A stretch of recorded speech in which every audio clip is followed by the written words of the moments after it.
আর হচ্ছে নওগাঁ সিটি থেকে বলিহার জমিদার বাড়ি।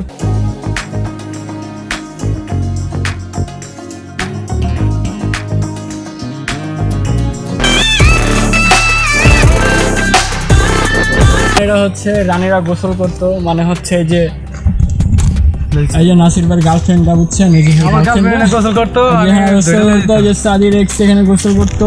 আমরা এখন বাগানে যাচ্ছি, এটা হলো বাগান।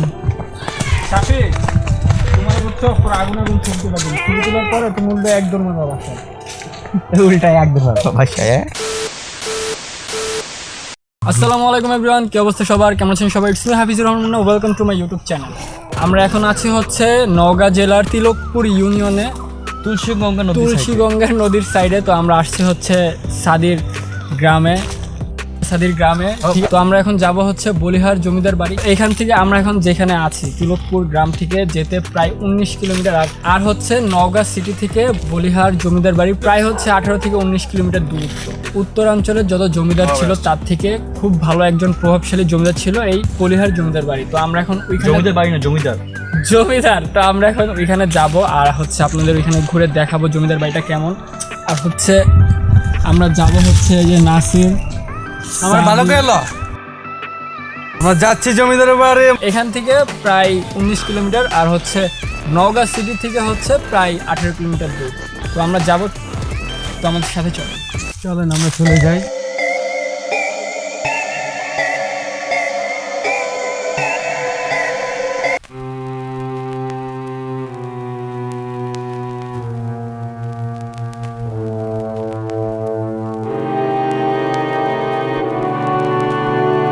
চলে আসলাম আমরা বলিহারি জমিদার বাড়ি। তো বলিহারি জমিদার রাজশাহী বিভাগের নওগাঁ জেলার অন্যতম একজন প্রভাবশালী জমিদার ছিলেন।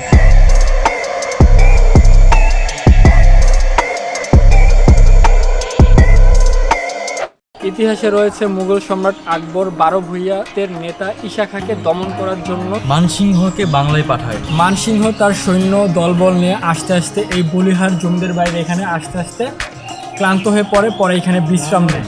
তারপর তিনি এখানে কিছুদিন অবস্থান করার সিদ্ধান্ত নেয়। বিশ্রামের পাশাপাশি তিনি বলিহার বসে গুপ্তচর পাঠিয়ে 12 ভূঁইয়াদের খোঁজ নেওয়া তার অন্যতম উদ্দেশ্য ছিল। সে সময় এই বলিহার অঞ্চলে শুষ্ক মৌসুম ছিল, সৈন্যরা বেশি দিন কাজ না করলে অলস হয়ে যেতে পারে, তাই সেনাপতি মানসিংহ তার সৈন্য দিয়ে এই এলাকায় 330টি দিঘি এবং পুকুর খনন করেছিল। এর মধ্যে মালাহার, সীতাহার, বলিহার ও অন্তাহার দিঘি অন্যতম উল্লেখযোগ্য। এই বলিহার জমিদার বাড়ি প্রতিষ্ঠিত করেছিলেন নৃসিংহ চক্রবর্তী। মঙ্গল সম্রাট আইরঙ্গং জবসের অধীনে নওগাঁ বিহার এলাকায় জয়গীর লাভ করেছিলেন। জয়গীর লাভ করে এই বলিহার জমিদার বাড়ির জমিদাররা নানান স্থাপনা গড়ে তোলেন, যার মধ্যে এই বলিহার জমিদার বাড়ি অন্যতম।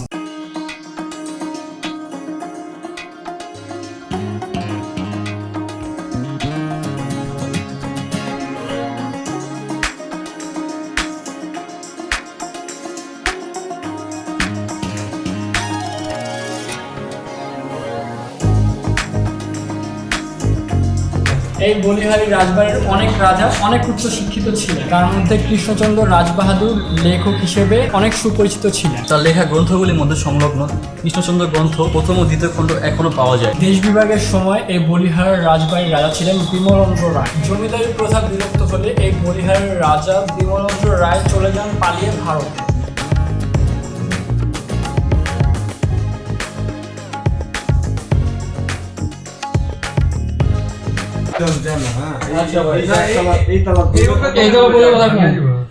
আচ্ছা ঠিক আছে, আচ্ছা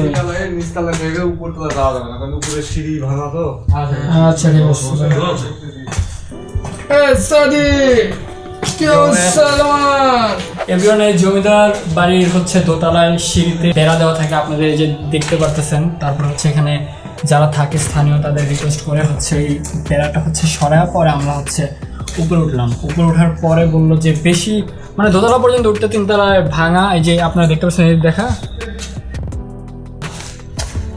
তো এখানে হচ্ছে দোতলা পর্যন্ত তারা বললো উঠাটা নিরাপদ, 3 তলায় উঠলে অনেক রিস্ক, কারণ অনেক ভাঙা সিঁড়ি, উঠা যায় না তেমন। এভরিওয়ান, আমরা আছি হচ্ছে এখন রানী মহলে। রানী ছাড়া রাজারা ঘুরতেছে, কি একটা অবস্থা। এই নাসির, এই যে জায়গায় রানীরা বিকালে বসে হচ্ছে এলাকার পোলাপানকে চুপটি মুক্তি মারতো। কি করতেছ? এই যে এক রাজা, ঠিক আছে, যে রাজা আমি মনে করেন আদেশ দিতাম। তো এভরিওয়ান আমরা হচ্ছে রানী মহল থেকে বের হয়ে যাচ্ছি, বের হয়ে হচ্ছে রাজার মহলে যাব। তো এই রানী মহল থেকে বের হতে হতে আপনারা রানী মহলের সিনেমেটিক ভিউ এনজয় করুন।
রানীঘাট হলো ওইটা, এটা হলো পুকুর যেখানে রানী গোসল করতো।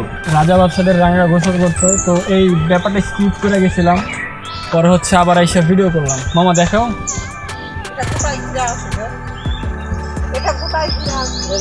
এটা কি রানীর ঘাট? হ্যাঁ, এটা রানীর ঘাট। এটা রানী এখানে স্নান করতো। এখানে রানীর যাবতীয় হ্যাঁ, এটা গোটাই ঘিরাও করা ছিল। যে এটা নতুন প্রাচীর তো।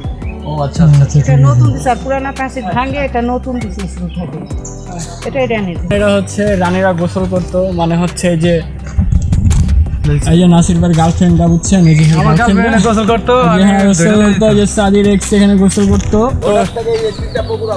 এই তিনটা পুকুর রানী রাজার যখন রানী ছিল তাদের আলাদা আলাদা পুকুর ছিল। আচ্ছা, তো এইখানে যতগুলো পুকুর আছে, তো প্রত্যেকটা পুকুরে রানী আলাদা আলাদা গোসল করতো। একটা পুকুরে একজন রানী ছিল। রানী ছিল তারা।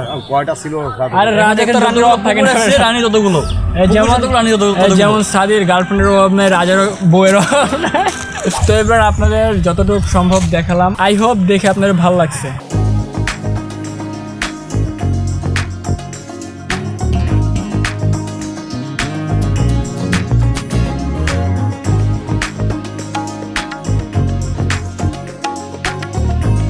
রাজবাড়ির সিংহদ্বার থেকে ঠিক পশ্চিম দিকে রয়েছে রাজরাজেশ্বরী দেবীর মন্দির।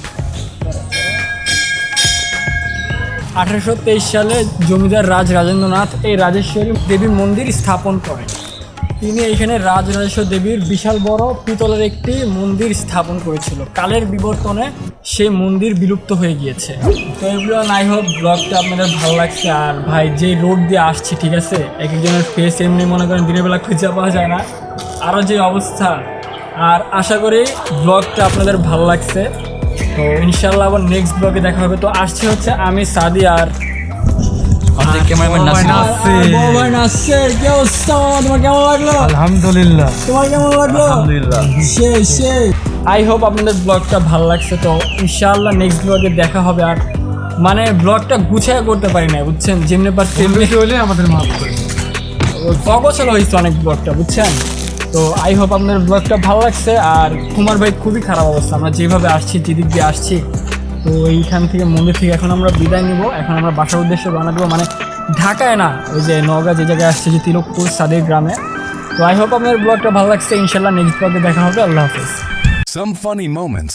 12 ভূঁইয়াদের খোঁজ নেওয়া তাদের অন্যতম উদ্দেশ্য ছিল। তার 12 ভূঁইয়াদের খোঁজ নেওয়া তার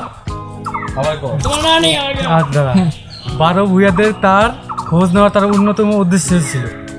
12 ভূঁইয়ার খোঁজ নেওয়া তার অন্যতম উদ্দেশ্য ছিল। আচ্ছা, ঠিক আছে। 12 ভূঁইয়াদের খোঁজ নেওয়া তার ওইটাই কইতাছিলাম বাবা, ওইটাই। তোর মতো 12 ভূঁইয়াদের খোঁজ নেওয়া তার অন্যতম উদ্দেশ্য ছিল। 12 ভূঁইয়াদের খোঁজ নেওয়া তার অন্যতম